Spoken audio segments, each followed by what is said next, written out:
الضواء آخر فترة في البطولة حتى الآن، وأصبح حديث السوشيال ميديا بعد تشبيه الجماهير له بأنه يعني لاعب كرة يد.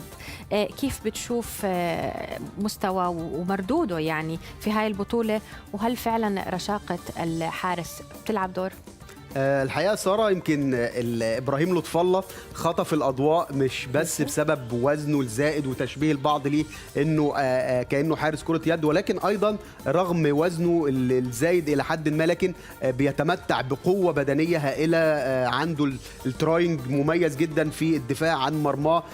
حارس الحقيقه عنده روح قتاليه عاليه، فاعتقد هو بالفعل واحد من نجوم هذه البطوله.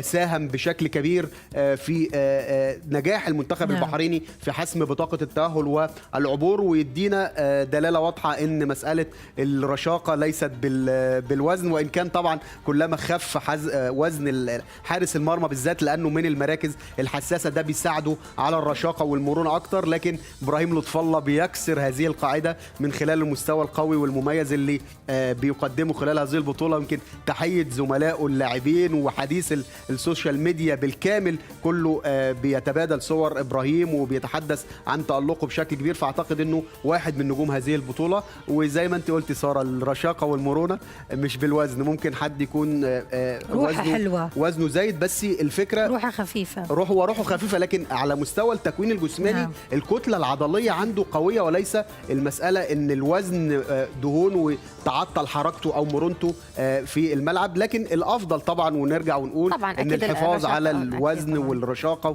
والالتزام بالبرامج الغذائيه ليست فقط للرياضيين، ولكن ايضا على صعيد الحياه العاديه بتساهم على التقليل من الامراض وما الى ذلك. صحيح بالفعل. ونقول للناس بعد ان التنمر مش شيء حلو ابدا، فاكيد الواحد هو لانه كانت روحه حلوه وجميله تقبل لهذه الاراء، ولكن بالفعل يعني الواحد يكون خفيف في روحه. وشكرا لك سيد محمد على تواجدك وعلى ارائك دائما الجميله والعميقه، ولنا عوده باذن الله في الحلقات الجايه. مشاهدينا